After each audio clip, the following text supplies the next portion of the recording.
Amigos de Blanca Hilda Online, amigos de las noticias online, amigos de nuestras redes sociales, me da mucho gusto saludarlos como siempre y bueno, pues agradeciendo que gracias a ustedes esta comunidad crece día con día y bueno, pues hoy transmitimos desde el Instituto Estatal Electoral y quiero agradecer profundamente la atención de una gran amiga y bueno, pues la presidenta del instituto, mi querida tocaya. Muchas gracias, tocaya. Con todo gusto. Cruz García, ¿cómo estás?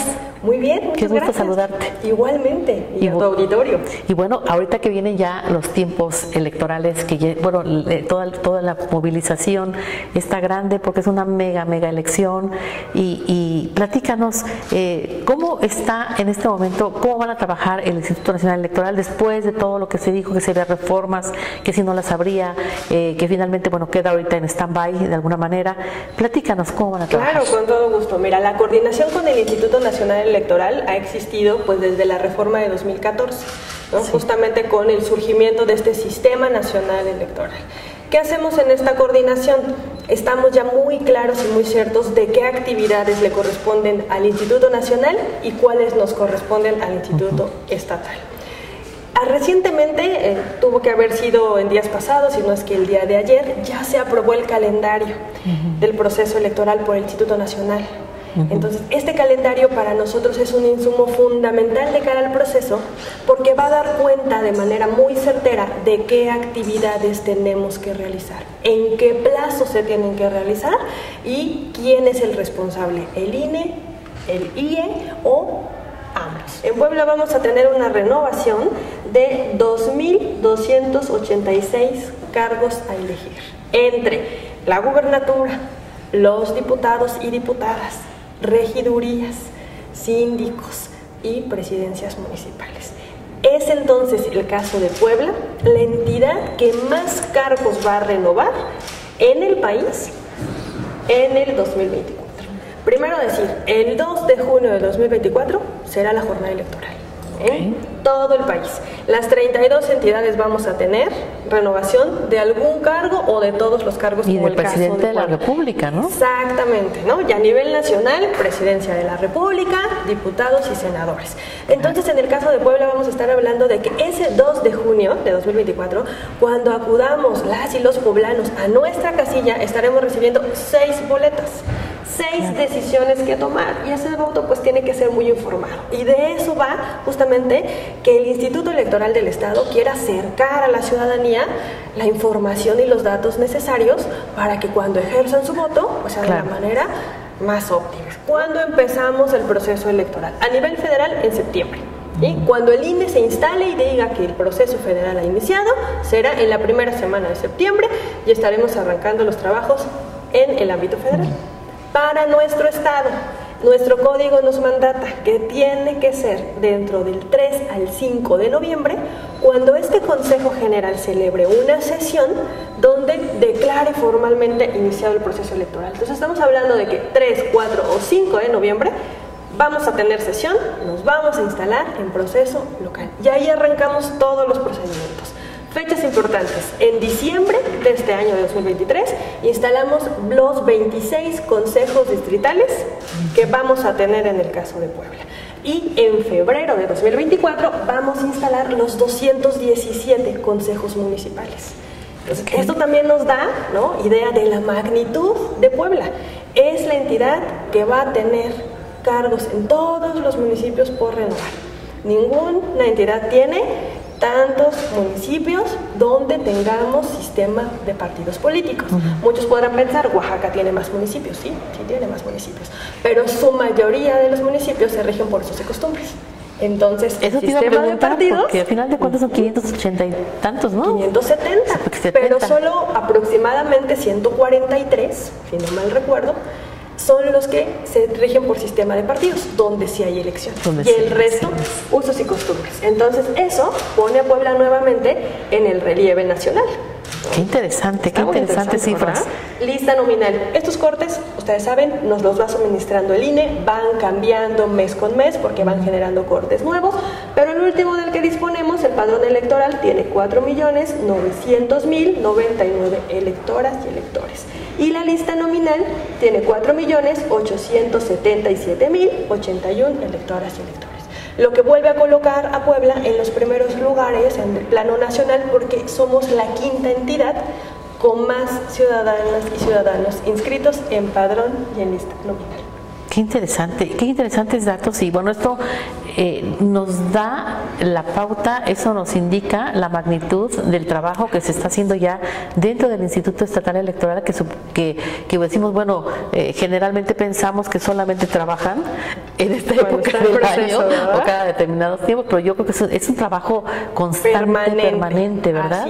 Así es, Tocaya. Mira, es un trabajo permanente porque tenemos que estar nosotros ya involucrados en muchos temas preparativos, ¿no? Estos temas que te comparto de instalación de consejos distritales y municipales nos obliga a nosotros ya a estar trabajando en las convocatorias que vamos a tener que difundir en los 217 municipios de nuestro estado, para invitar a la ciudadanía que participe, se inscriba, vive ese proceso de selección, y finalmente este Consejo General va a designar a quienes van a estar integrando los órganos temporales. Los consejos distritales y los consejos municipales pues se conforman de una particularidad: necesitamos tener consejeras y consejeros en esos consejos distritales. Entonces, un ejemplo, los 26 consejos distritales que se instalan en diciembre, necesitamos ahí 5 consejerías, quien presida y 4 consejerías adicionales, que van a formar ese órgano, que es un símil de este órgano colegiado que tenemos en el Consejo General, ahora en un consejo distrital, más una figura de secretaria o secretario que asista al propio consejo, y como mínimo 2 auxiliares para que puedan empezar a realizar sus trabajos en diciembre. Entonces, en diciembre vamos a estarnos instalando en 26 distritos locales y vamos a tener que contratar, ahí por ejemplo, a mínimo 208 personas para que realicen esta actividad, como mínimo. Y en febrero, que estemos instalando los consejos municipales, con esta misma estructura mínima, vamos a estar hablando de que necesitamos contratar a 1,736 personas adicionales. Y bueno, ya ni hablar del día de la elección, que se tendrá que hacer un ejército de personas para que cuiden las... Así es, funcionarias y funcionarios. Claro, funcionarios de casillas. ¿No? Donde estas funcionarias, funcionariado de casilla, precisamente, también tiene filtros, ¿no? Tenemos una doble insaculación, es decir, un doble sorteo, una letra del apellido, un mes de nacimiento, donde se empieza a hacer la insaculación por secciones, donde estos trabajos son exclusivos del Instituto Nacional Electoral, pero nuevamente el IE acompaña toda esta integración para estar capacitando a ese funcionariado también en las particularidades que nuestra normativa local exige. Entonces, va a ser muchísimo el despliegue que tengamos que realizar nosotros a manera logística, operativa, del trabajo en campo, para dar cobertura a nuestros 217 municipios en el estado. Y otro tema que no podemos dejar a un lado es el tema de las sanciones. Generalmente nos dicen que es el Instituto Electoral quien define. Y también pues hay muchos espectaculares, que ya hay una guerra de espectaculares en todo el estado de Puebla, pero también hay personas, los partidos de oposición, que están en contra, porque sabemos que Morena en este caso está eligiendo pues a su candidato, ¿no?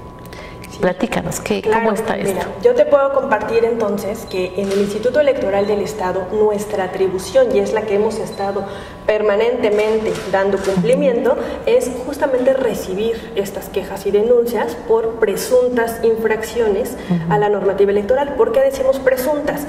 Porque nosotros en el Instituto Electoral del Estado no somos los facultados para determinar si existe o no violación a la normativa electoral. ¿Quién sí puede? El Tribunal Electoral del Estado. Es decir, la parte judicial es la que en sí nos puede decir, cuando estudie el caso de fondo, si existió una infracción, y entonces sí le corresponde una sanción. ¿Pero ustedes reciben las quejas? Nosotros recibimos las quejas. ¿Sí? Entonces nosotros lo que hacemos aquí es recibir las quejas. Tenemos una dirección jurídica que se encarga de hacer este estudio de primera mano de esa queja que se recibe, de integrar el expediente, es decir, de sustanciar el expediente. ¿En qué consiste? En recibir la queja, en determinar su admisión y en empezar a hacer los requerimientos necesarios. Muchas veces, incluso en este momento de la investigación, necesitamos el auxilio de la oficialía electoral para certificar ciertas conductas, ciertos objetos materiales, ¿no? Y dar cuenta entonces en ese expediente de todos los indicios que nosotros en la investigación encontremos.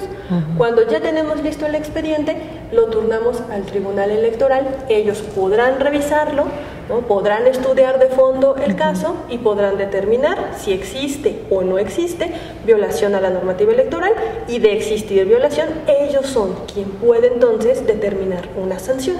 ¿Hasta ahorita tienen ustedes ya alguna sanción? Sí, tenemos sanciones, nosotros no las conocemos, quejas. Sí. Quejas. Nuestro número total de quejas en el instituto es de 74 quejas actualmente en trámite, vigentes, pues, esto con corte al día de ayer, para que son las cifras, ¿no?, más pues, actuales que te puedo ofrecer. En este caso es importante distinguir que para nosotros las quejas se dividen en dos procedimientos: procedimiento ordinario sancionador y procedimiento especial sancionador, por siglas POS y PES. ¿Cuál es la diferencia sustancial? El ordinario se tramita fuera de proceso y el especial se tramita dentro del proceso. Otra sustancia importante es la temporalidad. El ordinario es un poco más largo en sus etapas y el especial es más expedito, más rápido en sus etapas, ¿sí? Dependiendo de la naturaleza de la conducta, del acto, del hecho denunciado, se clasifican en qué vía se deben de tramitar. Esto nos lo dice la propia ley. Entonces, al recibirlo nosotros en la dirección jurídica, se hace ese análisis para saber sobre qué vía debemos tramitarlo.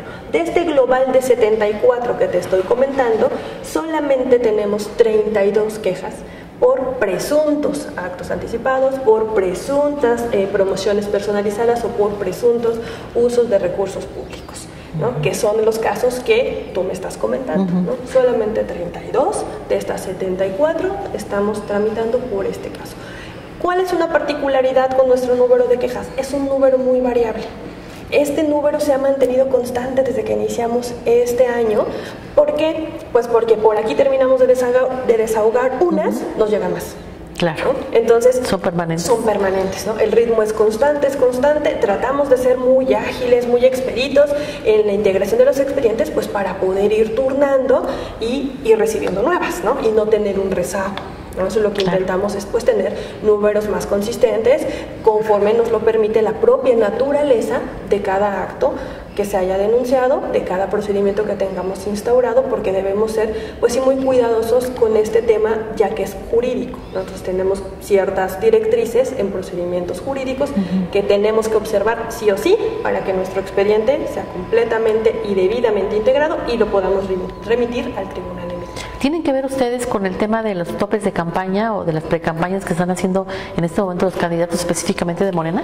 En estos casos no, porque esa determinación ya la hizo el propio Instituto Nacional Electoral, ¿no? Cuando les validaron las reglas para hacer estas pues sus coordinaciones que les llaman, ¿no? O hacer sus trabajos para que ellos pudieran elegir a estos cargos que necesitan de manera interna, les dieron sus topes. Nosotros no tendríamos en este caso ninguna relación porque no son cargos locales.